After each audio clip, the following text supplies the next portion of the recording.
Hello friends, मैं भावना शर्मा आप सभी को नमस्कार करती हूँ। दोस्तों, जैसा कि आपको पता ही है, कल सीटेट का एग्जाम होने वाला है। आप सभी सीटेट की प्रिपरेशन में लगे हुए होंगे। दोस्तों, अगर आप सीटेट का एग्जाम देना चाहते हो तो ये वीडियो आपके लिए बहुत ही इम्पोर्टेंट है। वीडियो को कंप्लीट देखना, क्योंकि आपको इससे बहुत ही बेनिफिट होने वाला है। आज हम डिस्कस करेंगे कि सीटेट का एग्जाम कल आप किस प्रकार अटेम्प्ट कर पाओ कि आपका एग्जाम अच्छे से क्लियर हो जाए। दोस्तों, अगर आपने सीटेट की अच्छी प्रिपरेशन कर रखी है तो आपका एग्जाम बहुत ही अच्छा होगा, आप आराम से एग्जाम क्रैक कर सकते हो। लेकिन दोस्तों, अगर आपने सीटेट की अच्छी प्रिपरेशन नहीं कर रखी है तो भी आप अपना एग्जाम क्रैक कर सकते हो। अगर आप अपना एग्जाम क्रैक करना चाहते हो तो आपने कुछ बातों का ध्यान रखना होगा, जिससे आपका एग्जाम क्रैक हो जाएगा। क्योंकि सीटेट का एग्जाम एक क्वालिफाइड नेचर का एग्जाम है। इसमें आपको 90 मार्क्स लेने होते हैं और SCBC के लिए तो और भी कम है। तो दोस्तों, इसमें सिर्फ आपको क्वालिफाई करना है। तो दोस्तों, ये एग्जाम आसान है पास होने के लिए। अगर आप इसमें पास होना चाहते हो तो कुछ बातों का ध्यान रखना, आप आसानी से इस एग्जाम को क्रैक कर जाओगे। तो दोस्तों, ऐसी कौन सी बातें हैं वो आज हम डिस्कस करेंगे। सबसे पहले है दोस्तों, आपने एग्जाम में एकदम पॉजिटिव माइंड के साथ जाना है। अगर आपकी तैयारी है तो भी, अगर आपकी तैयारी नहीं है तो भी, आपने क्या सोचकर एग्जाम देने जाना है कि मैं इस एग्जाम को पास कर लूंगा, क्योंकि ये एक क्वालिफाइंग नेचर का और बड़ा ही आसान पेपर है। आप इसमें पास आसानी से हो सकते हो अगर आप थोड़ा सा वहां माइंड लगाकर एग्जाम को देते हो।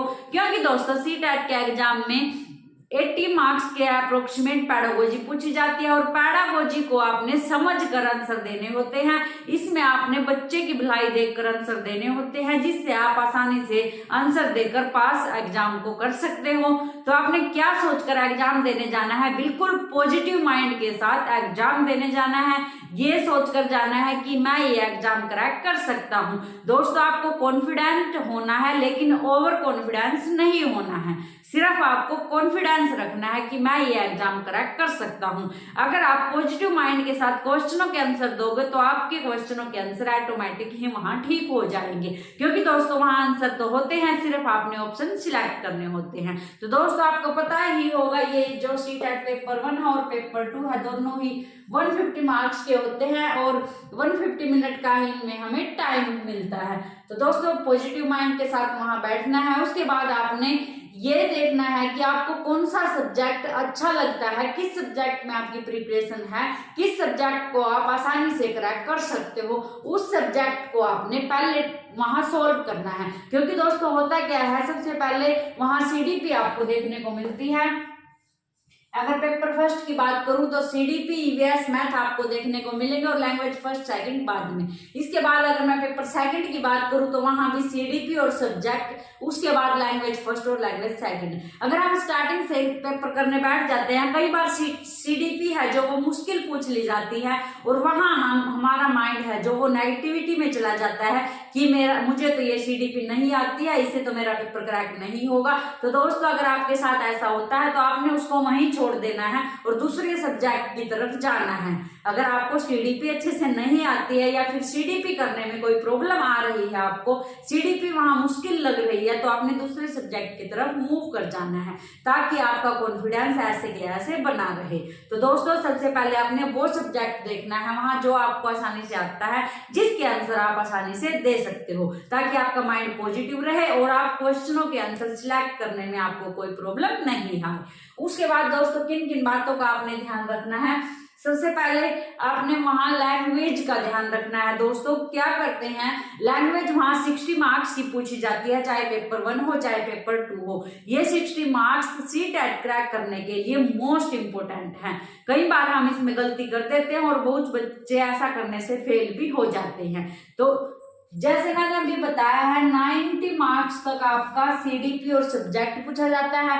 91 से आपकी लैंग्वेज फर्स्ट स्टार्ट होती है। जो हमारी लैंग्वेज फर्स्ट है वो 91 क्वेश्चन से स्टार्ट होती है। अगर आपने लैंग्वेज फर्स्ट हिंदी चुन रखी है तो 91 आप हिंदी से स्टार्ट करना, क्योंकि वहां 91 क्वेश्चन है जो आपको हिंदी में भी मिलेगा, इंग्लिश में भी मिलेगा। अदर आपने कोई और सब्जेक्ट कोई और लैंग्वेज सिलेक्ट कर रखी है उसमें भी मिलेगा। तो लैंग्वेज फर्स्ट आपने 91 क्वेश्चन से स्टार्ट करनी है, और लैंग्वेज फर्स्ट में अगर आपने इंग्लिश चूज कर रखी है तो 91 क्वेश्चन इंग्लिश वाला आपने सिलेक्ट करना है। तो लैंग्वेज सिलेक्ट करते इसमें आपने ये ध्यान रखना है कि वहां 91 से स्टार्ट हो रही है जो लैंग्वेज, उसमें आप हो या नहीं हो। जैसे आपने लैंग्वेज फर्स्ट हिंदी चूज कर रखी है तो हिंदी का 91 से आप आंसर देना स्टार्ट करोगे।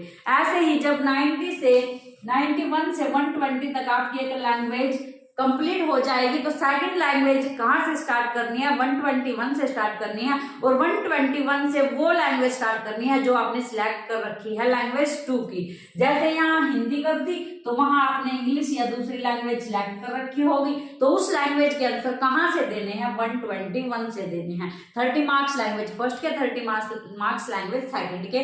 अगर लैंग्वेज फर्स्ट आप गलत करते हो तो लैंग्वेज सेकंड ऑटोमेटिक आप गलत करोगे, तो इससे आपके 60 मार्क्स का नुकसान होगा, जो कि बहुत बड़ा नुकसान है। तो दोस्तों लैंग्वेज सिलेक्ट करते हैं इसमें आपको ध्यान रखना है 91 से वो लैंग्वेज स्टार्ट करनी है जो आपने लैंग्वेज फर्स्ट के रूप में चूज कर रखी है, और उसके बाद 121 से वो लैंग्वेज स्टार्ट करनी है जो आपने लैंग्वेज सेकंड में वहां ऑप्शन में फिल कर रखी है। तो लैंग्वेज अटेम्प्ट करने इसमें आपको बहुत ध्यान रखना है इस बात का। उसके बाद अगर मैं बात करूं टाइम मैनेजमेंट की, तो वहां टाइम मैनेजमेंट में बहुत प्रॉब्लम आती है दोस्तों। सीटेट का पेपर एक लेंथी पेपर होता है, वहां क्वेश्चन बहुत बड़े बड़े आपको मिलेंगे जिनमें पढ़ने में आपका बहुत सारा टाइम वेस्ट हो जाएगा। तो आपने ये पहले ही डिसाइड कर लेना है कि इस सब्जेक्ट को मैंने इतने टाइम देना है, इस सब्जेक्ट को मैंने इतना टाइम देना है। सब्जेक्ट का ध्यान रखना कि इस सब्जेक्ट में मैंने इतना टाइम वेस्ट कर दिया तो नेक्स्ट सब्जेक्ट में मुझे कितना टाइम वेस्ट करना है।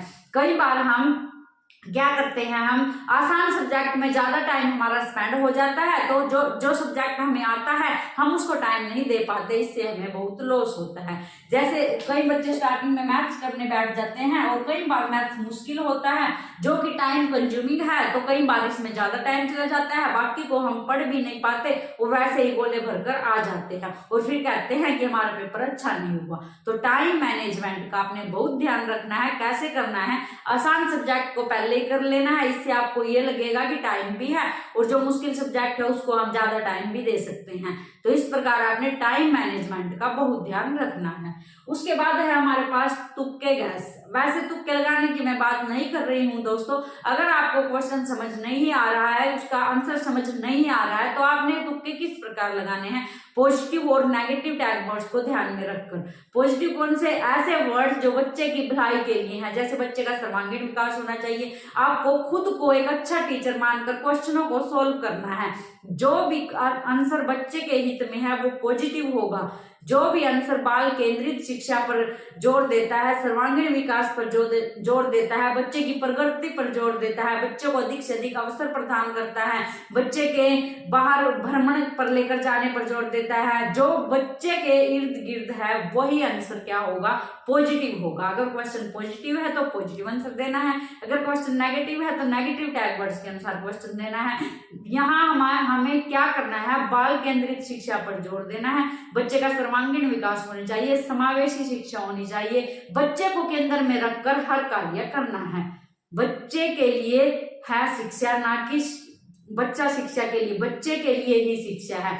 किसी भी तरीके से बच्चे को शिक्षित करना है, तो हर कार्य, हर गतिविधि जो भी हो वो बच्चे के लिए होनी चाहिए। शिक्षा ना तो पुस्तक केंद्रित है, ना ही अध्यापक केंद्रित है, शिक्षा क्या है, बाल केंद्रित है। ये पॉजिटिव टैग वर्ड्स है। ऐसे नेगेटिव टैग वर्ड्स जैसे केवल वर्ड है हमारे पास, रटना है, बच्चे को दंड देना है, बच्चे को एक ही जगह पर ऐसे बोलना है कि यहीं बैठा रहो, नहीं, क्लास का जो माहौल है, जो कक्षा का वातावरण है वो लोकतांत्रिक होना चाहिए। तो ऐसे ये जो नेगेटिव टैग वर्ड्स हैं उनको भी ध्यान में रखना है, और जो पॉजिटिव टैग वर्ड्स है तुक्का ऐसे लगाना है कि जैसे हमारे पास ऑप्शंस है ये सभी बच्चे के हित में है, ये नहीं है तो ये इसका आंसर, जो अलग है उनमें से ऐसे आपने सिलेक्ट कर लेना। बच्चे को माइंड में रखकर तुक्का लगाओगे तो आपका तुक्का भी सही लगेगा। तो दोस्तों इस प्रकार आपने तुक्का लगाना है। उसके बाद ऑप्शन एलिमिनेट मेथड आप यूज कर सकते हो अगर किसी क्वेश्चन का आंसर देने में आपको प्रॉब्लम आ रही है।